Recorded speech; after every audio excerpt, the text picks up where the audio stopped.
In this video, I'm digging into the topic of how the great violinist and composer Henri Vieuxtemps came about composing his Souvenir d'Amérique, Opus 17, otherwise known as Variations on Yankee Doodle.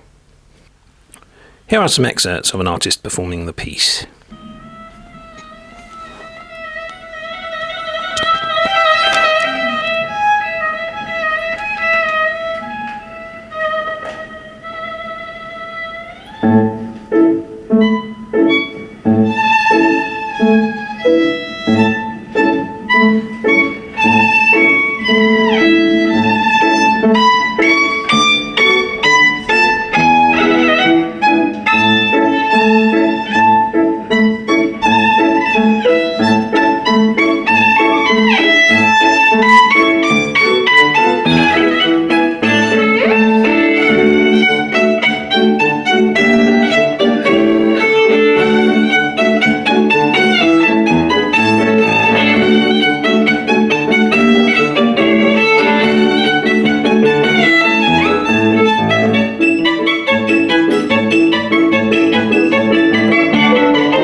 As you can hear, it starts to get a little bit crazy in crazy dazzling technique.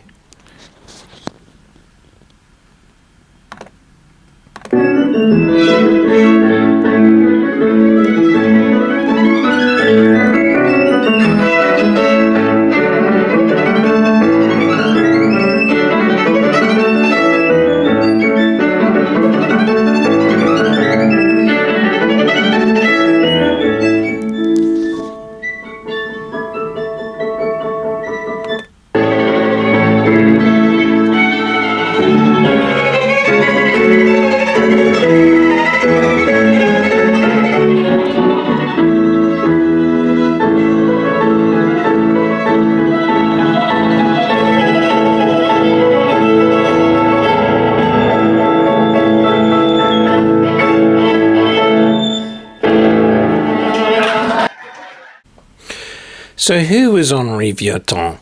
Let's start by talking a little bit about the distinct schools of violin teaching that existed in the 19th century and the early parts of the 20th century.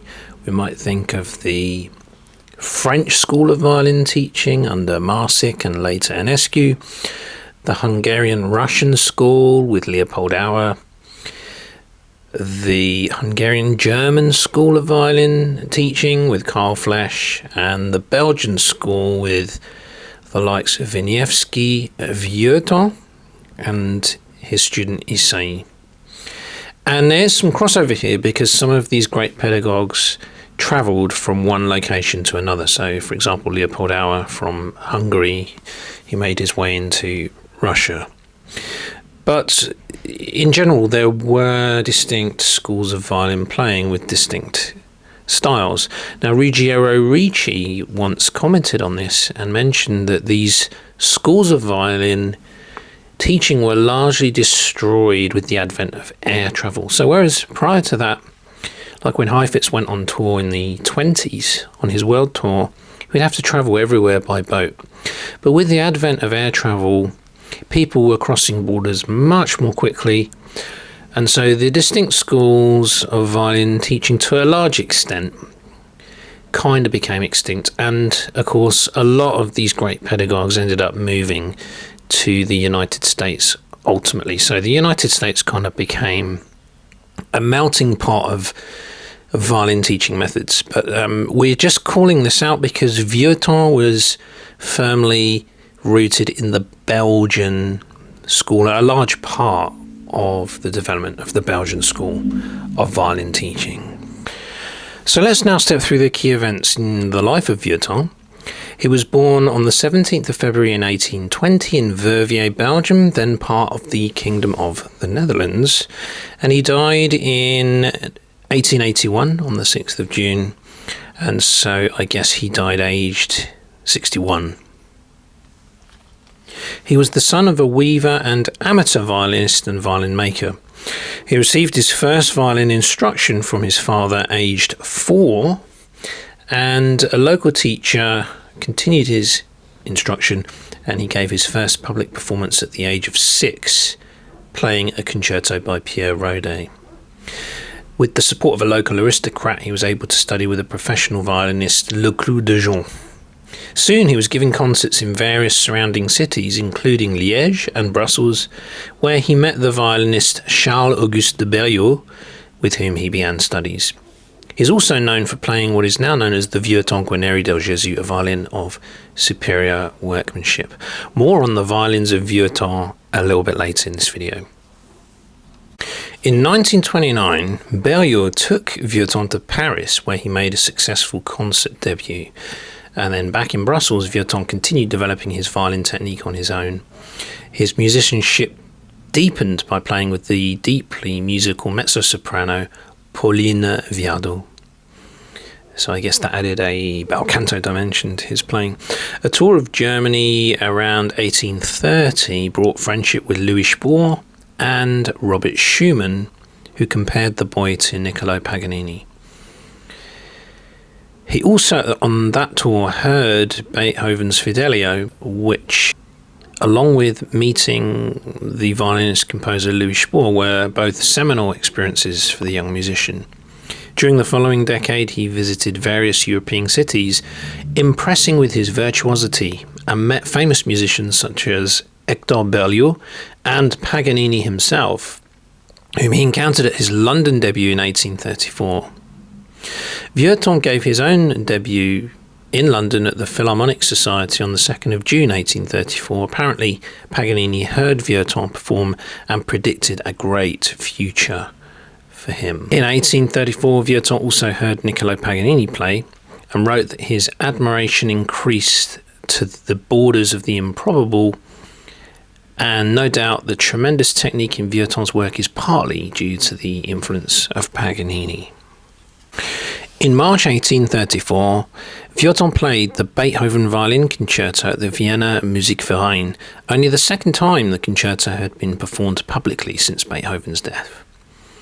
He spent the winter of 1835 to 1836 studying composition with Anton Reicher in Paris. His first violin concerto, later published as Concerto No. 2, dates from this time. But his official violin Concerto No. 1 was acclaimed when he played it in St. Petersburg on his second visit in 1840 and in Paris the next year. This concerto in E major was much praised by Wagner, Chopin and Berlioz. Then based in Paris, Vieuxtemps continued to compose with great success and perform throughout Europe.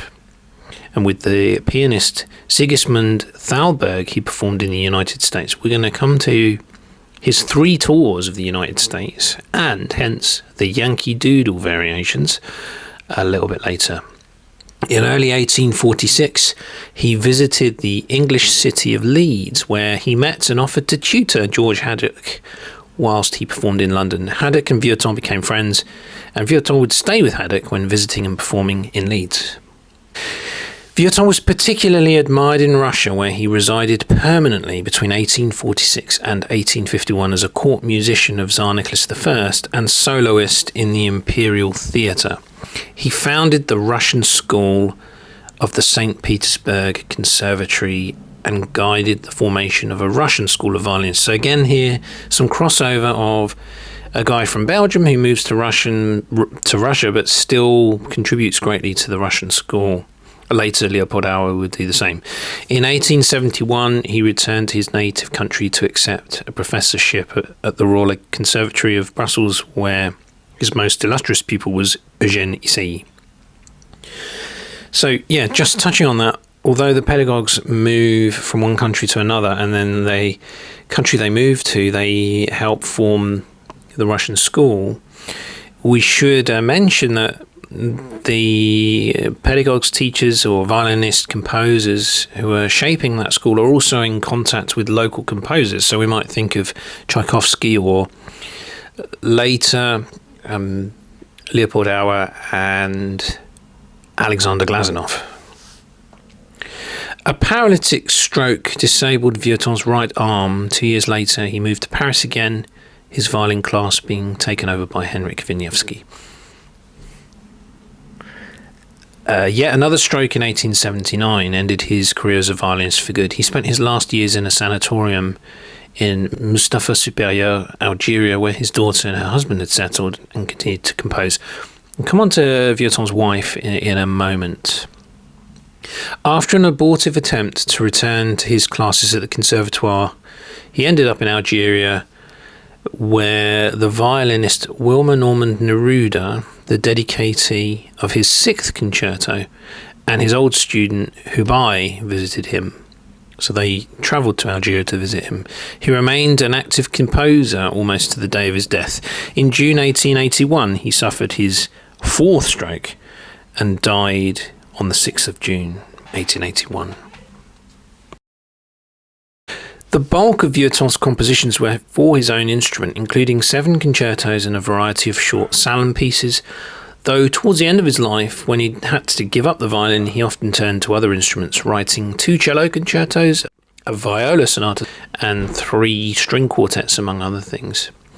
It is because of his 7 violin concertos, however, that Vieuxtemps is generally known to audiences and musicians around the world, and we could single out perhaps the concertos number 4 and 5, so with stunning performances by Heifetz of those 2 particular concertos 4 and 5, perhaps as we will single those out as perhaps his most famous works.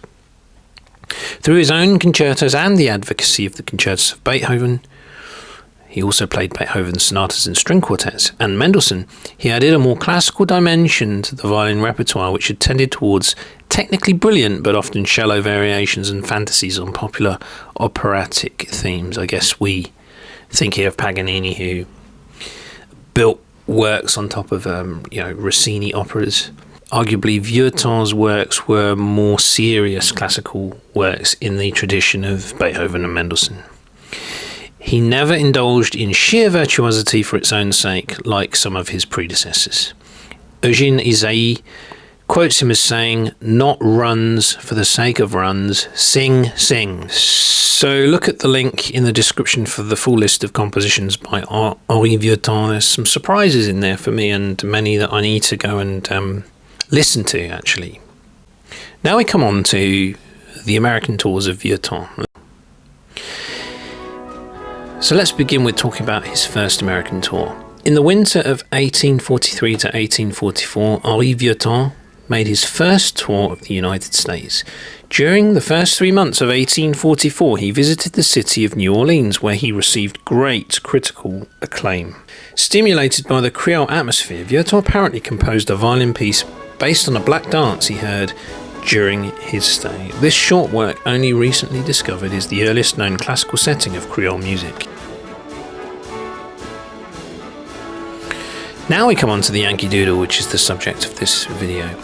The Souvenir d'Amérique, variation burlesque sur Yankee Doodle, Opus 17, was composed by Vieuxtemps in 1843.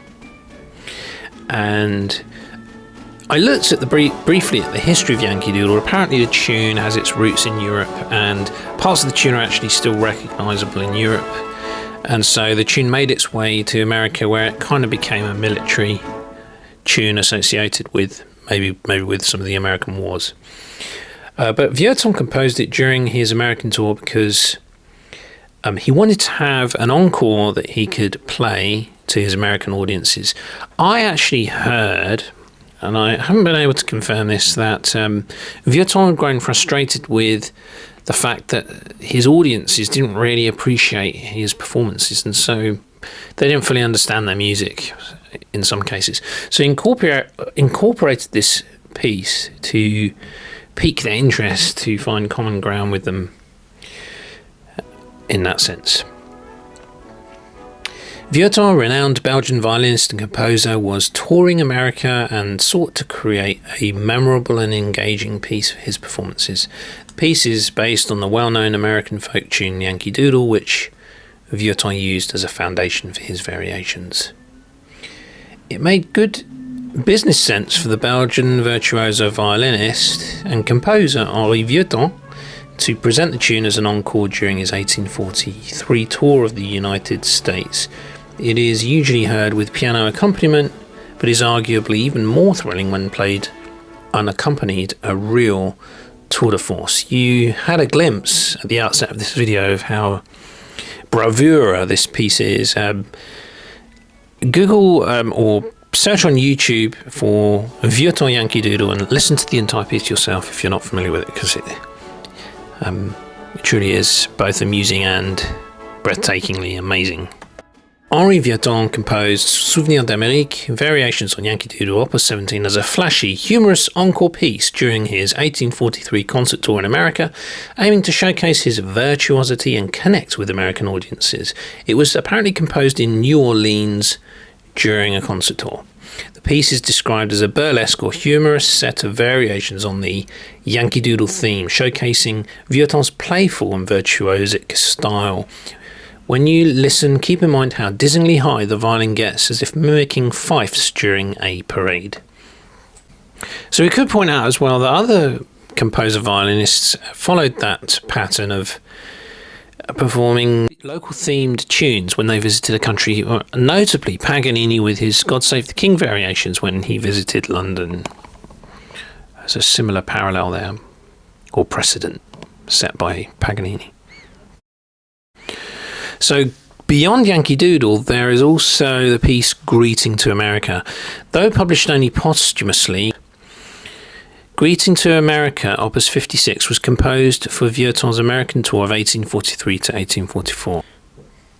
As the title suggests, the piece is in the manner of a salute from the old world to the new. The orchestral introduction and the first violin solo are in fact based on an Italian air. A call to attention by the trumpets, however, leads to a fantasia on the Star-Spangled Banner, after which the bass is introduced and the violin enthusiastically takes up the lively march tune of Yankee Doodle. Vieuxtemps had in fact dealt with this well-known tune before in his Souvenirs d'Amérique, Variations burlesques sur Yankee Doodle, Opus 17, but the bravura variations in the present work are not related to that earlier set. In an imposing coda, the Star-Spangled Banner and the Yankee Doodle are triumphantly combined. Greeting to America, Opus 56, for his American tour of 1843-4, his second tour, which combined the Star-Spangled Banner and Yankee Doodle in a triumphant coda. And then there was the Creole piece, which I mentioned earlier. During the first 3 months of 1844, Vieuxtemps visited the city of New Orleans, where he received great critical acclaim. And stimulated by the Creole atmosphere, Vieuxtemps apparently composed a violin piece based on a black dance he heard during his stay, which was only recently discovered and is the earliest known classical setting of Creole music. Now we come on to Vieuxtemp's second American tour. During his second American tour in 1857-58, Vieuxtemps performed 75 times in less than 3 months. He later would call this grueling schedule a crime against music. His wife, Joséphine Eder, who carefully tapped the existing touring networks, meticulously managed the entire tour. The second American tour was financially highly successful, but besides the grueling schedule, Vieuxtemps was also in competition with the violinist Ole Bull. In the American Penny magazine we read, "I was conversing lately with Mynheer, and I cannot depict to you the astonishment expressed by this illustrious composer when I told him that Ole Bull had been preferred to Vieuxtemps by the Americans. Mynheer regards Vieuxtemps as unquestionably the first violinist of our time for execution and particularly for composition. I am not sorry to tell this to our Yankee readers, who thought us such fools for expressing the same sentiment on all occasions." One way of getting the attention of audiences abroad then and now was to present works incorporating music of national identity, as I mentioned. Although published posthumously, Greetings to America, Opus 56, was composed during Vieuxtemp's American tour of 1843-4. You can't get much more national than to provide bravura variations on the Star-Spangled Banner and Yankee Doodle. So on the second tour he earned lots of money, but was in competition with fellow violinist Ole Bull. And then Vieuxtemp's third American tour. In 1870 he accepted the invitation of impresario Max Strakosch, partly because the Franco-Prussian War was imminent. Between September 1870 and May 1871, Vieuxtemps played 120 concerts, which were financially and artistically very satisfying, but overly taxed him, so even more than the second tour. His Opus 56, however, was not published posthumously until 1883. So perhaps during his second and third tours, Vieuxtemps was performing his earlier works composed during the first tour. When Vieuxtemps returned from his third tour of the United States in 1870-71, he understood that the primacy of virtuosity had been undermined by the principle of interpretation. Virtuosity became a criterion of interpretation rather than the other way around. As a performer and composer, Vieuxtemps had always added a more classical dimension to the violin repertoire, never indulging in sheer virtuosity for its own sake. He now turned to pass on his experience and knowledge to a new generation of violinists. Sadly, his days as a pedagogue were cut short by illness. But he nevertheless occupies a central place in the history of the violin of the Franco-Belgian violin school. His most prominent student, Eugène Ysaÿe, called his teacher's works an endless source of precious teaching. His work has the power to reach the highest artistic joys by guiding the hand of the violinist toward a previously unknown perfection. We also make mention of his Bouquet Américain, Opus 33, consisting of 6 pieces published around 1855. So in the aftermath of his third and final tour to America in 1871, Vieuxtemps accepted a professorship at the Brussels Conservatory. He devoted all his energies to what he regarded as a sacred mission and took great pride in the growing success of the Belgian violin school. He counted Eugène Auguste Ysaÿe among his most prominent students. Now let's speak a little bit about the wife of Vieuxtemps. To do a deeper dive, please follow the link in the description box to read a bit about her. But suffice to say that in 1844 he married the Viennese pianist Joséphine Eder, so it was a intellectually compatible marriage. He married a fellow virtuoso. 2 years later, he accepted the post of court violinist in St. Petersburg. Though bound to the Russian court by a 6-year contract, he was allowed to give concerts elsewhere during his annual holiday and continued to travel across Europe during this Russian period. His wife supported him in his concertizing. While in Russia, he gave the premiere of one of his best-known concertos, the Concerto No. 4 in D minor, and formed a string quartet that performed, among other works, Beethoven's last quartets. His wife, Joséphine Eder Vieuxtemps, unexpectedly died of cholera on the 20th of June 1868 in the Paris suburb of La Celle-Saint-Cloud.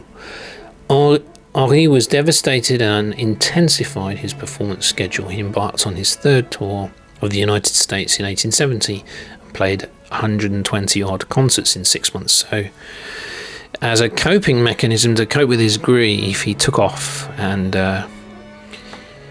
buried himself in his music and performing.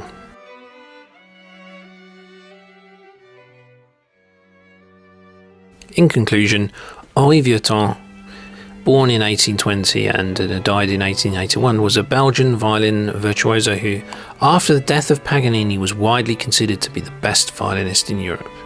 Besides being a brilliant player, he was a remarkably fine composer. His Concertos 4 and 5 are amongst my favourite pieces for violin, personally speaking. He was undoubtedly one of the greatest violinists of his time, combining superb technical command with deep musical understanding. Vieuxtemps went on to rejuvenate the concept of the grand French violin concerto. He enriched the solo part and placed it into a modern symphonic framework, while steering clear of Paganini's sorcery, although, as we mentioned, he was a great admirer of Paganini. And Paganini actually influenced and inspired him. And regarding the first concerto, the success of this concerto was repeated in Brussels, where his old master Berlioz embraced him in public, and in Paris on the 12th of January 1841, on which occasion Berlioz wrote, "To Vieuxtemps's merits as an eminent virtuoso, he now adds no less a reputation as a composer." And to continue with a few additional accolades and to mention also Vieuxtemps's legacy, we continue. Hector Berlioz wrote, "Mr. Vieuxtemps is a prodigious violinist in the strictest sense of the word. He does things I've never heard done by any other before. He posits frightening dangers to the listener, but he stays calm and unshaken, confident that he will succeed. And Victor Hugo, a great admirer, greeted Vieuxtemps with the words, "I took such pleasure in applauding today what everyone will admire tomorrow." And even Paganini was heard saying, "This little boy will become a great man." After hearing the 14-year-old violinist, Schumann wrote in the Neue Zeitschrift für Musik that Vieuxtemps holds us in a kind of magic circle that encloses us. And in terms of his legacy, his most famous pupils were Eugène Ysaÿe and Yeno Hubei.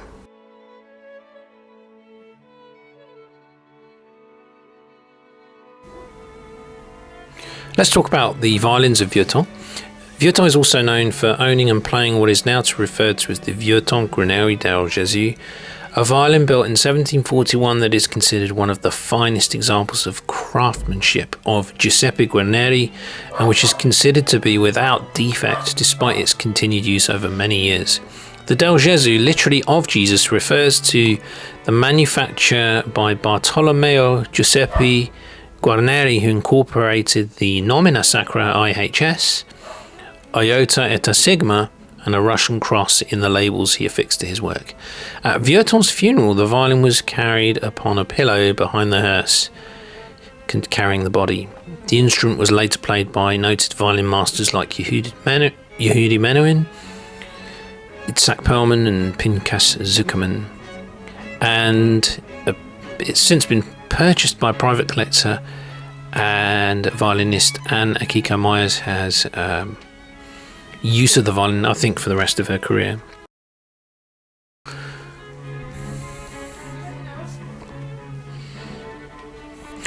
Anne Akiko Myers now exclusively plays this special instrument.